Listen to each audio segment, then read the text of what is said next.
একটা বিয়ের অনুষ্ঠানে আমরা মেয়েরা সবসময় সাজগোজ নিয়ে থাকি, অন্যদিকে ছেলেদের উপর শুধু দায়িত্ব আর দায়িত্ব। গায়ে হলুদের দিন সকালবেলা এখানে 40 লিটারের দুধের দই পাতা হবে। এখানে সব বাবুর্চিরা মিলে দুধ জাল করবে সারাদিন। সকাল সকালে তো সব দুধ চলে এসেছে। আমাদের বাড়ির দইগুলো কিন্তু সবসময় মজা হয়, যে কোনো অনুষ্ঠানে এরকম বাড়িতে দই পাতা হয়। এর আগেও কিন্তু বাবুর্চি স্টাইলে আপনাদের দই পাতা দেখিয়েছি, আর এরকম নিয়মে অনেকে দই পাতা শিখেছো আমার ভিডিও দেখে। এই যে এত এত ডেক দেখতে পাচ্ছেন, এই সবগুলো পাতিলে দুধ জাল করা হবে। যেহেতু বিয়ের অনুষ্ঠানটা অনেক বড় করে করা হচ্ছে, এই জন্য কিন্তু এত এত আয়োজন। আরেকদিকে তো গুড্ডুর বাবাকে কোথাও খুঁজে পাচ্ছিলাম না, পরে খুঁজতে খুঁজতে চলে আসলাম এই পাশে। এখানে এসে দেখি স্বর্ণা জামাই আর আমার জামাইকে কাজে লাগিয়ে দিয়েছে। দুই ভাই মিলে এখানে কাজ করছিল। সারা জীবন তো আমরাই মুরগি বানাই, আজকে ছেলেদের দায়িত্ব দিয়েছে, কারণ আমরা আজকে কোন রকমের কাজই করব না। আজকে শুধু আমরা সাজগোজ করবো আর আনন্দ করব। সব ভাইয়েরা মিলে কি সুন্দর কাজ করছিল এখানে। আর আমরা কাঁচা হলুদের জন্য হালকা পাতলা কাঁচা ফুল দিয়ে সেজে নিয়েছি। সকাল একদম ভোরবেলা ঘুম থেকে উঠে আমরা ডেকোরেশন করে নিচ্ছিলাম, হালকা পাতলা ডেকোরেশন করে নিচ্ছিলাম একটু ফটোশুট করার জন্য। আগে থেকে গাঁদা ফুল অর্ডার করে রেখেছিলাম, তবে আমরা মেয়েরা মন মতো তেমন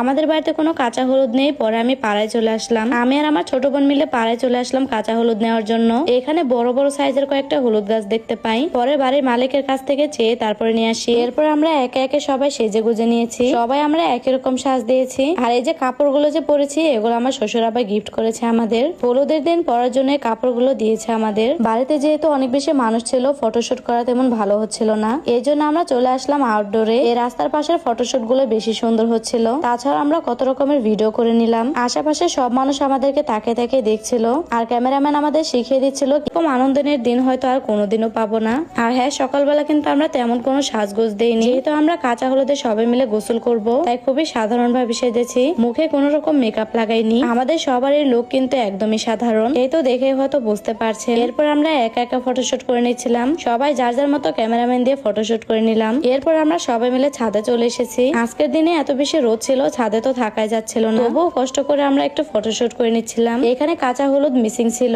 হলুদ ছাড়া আমরা ফটোশুট করে নিচ্ছি একটু। আর হ্যাঁ, আমার ননদের এই গয়নাগুলো দেখে অনেকে বলছিলেন তাকে কাঁচা ফুল দিয়ে সাজালে বেশি ভালো হতো, এগুলো নাকি আর্টিফিশিয়াল ফুল। এগুলো কিন্তু একদমই আর্টিফিশিয়াল না, আর এই গোলাপগুলো কিন্তু কাঁচা গোলাপ, তাকেও কাঁচা ফুল দিয়ে সাজানো হয়েছে। পার্থক্য এটাই, আমরা গাঁদা ফুল দিয়ে সেজেছি আর সে শুধু গোলাপ ফুল দিয়ে সেজেছে। যাই হোক, হলুদ দেওয়া শেষ, এবার তাকে গোসল করানোর পালা। কাঁচা হলুদে এই জিনিসটা দেখতে বেশি মজা লাগে, এই দৃশ্যটা দেখতে অনেক বেশি সুন্দর লাগে। আমরা সবাই মিলে জেনুককে গোসল করে দিলাম, পাশাপাশি আমরা সবাই মিলে গোসল করছিলাম। এই সময় তো সবাই মিলে অনেক অনেক মজা করছিলাম। যাই হোক, এই ছিল কাঁচা হলুদের ভিডিও। চলে আসবো আবারও হলুদ সন্ধ্যার ভিডিও নিয়ে।